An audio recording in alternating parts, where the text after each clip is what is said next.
Hello प्यारे दोस्तों, आपका अपना चैनल स्पिरिचुअल राहुल देव में आपका हार्दिक स्वागत है। किसी ने क्या खूब कहा है, महात्मा बुद्ध का कथन है, दुखों का अंत संभव है, इनसे छुटकारा प्राप्त करके व्यक्ति आनंद प्राप्त कर सकता है। उन्होंने दुखों को हल मध्य मार्ग बताया है।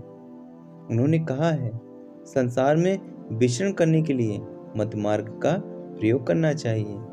भाव ना तो संसार में इतना खचित हो जाए और कुछ दिखाई ही ना दे, और ना ही सब कुछ त्याग कर जंगलों में चले जाएं। उन्होंने कहा है, हमें संसार में रहकर ही जीवन जीना चाहिए, क्योंकि ना तो हमें रिश्ते नाते छोड़कर ही सुखी रह सकते हैं और ना ही इनसे हद से ज्यादा आसक्ति रख के। इसे अनासक्ति का भाव कहते हैं, ना आसक्ति और ना ही विरक्ति।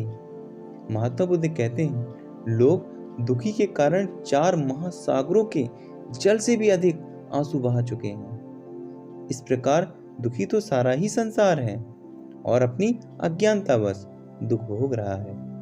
यदि हम अपनी थोड़ी सी समझ इस ओर लगा दें तो सुखी और खुशहाल बन सकते हैं।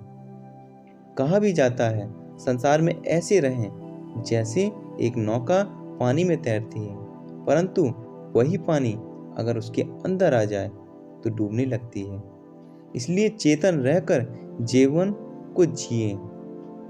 जैसे एक बार एक सज्जन एक महापुरुष के पास गए और कहने लगे, महात्मा जी, मैं तंग हो गया हूँ। लगता है जैसे जीवन दुखों का ही दूसरा नाम है। घर जाता हूँ तो पत्नी झगड़ती है, बाहर दोस्त तंग करते हैं, कोई किसी की चुगली करता है तो कोई ईर्ष्या से जला भुना जा रहा है। समझ में नहीं आता क्या करूं।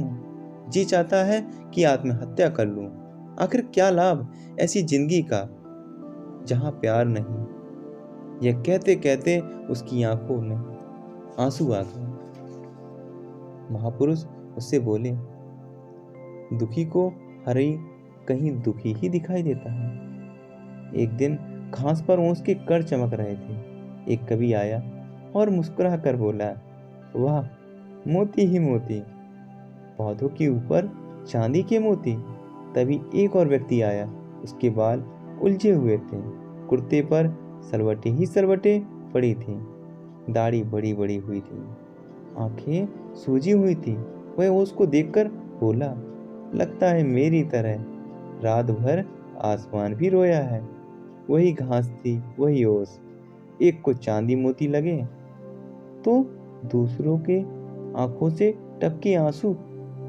आखिर अंतर कहाँ था? अंतर था उनके दृष्टिकोण में। पहला खुश था, दूसरा दुखी। यदि ये वीडियो पसंद आए तो इस चैनल को लाइक और सब्सक्राइब जरूर करें। सुरक्षित रहें, स्वस्थ रहें, खुश रहें।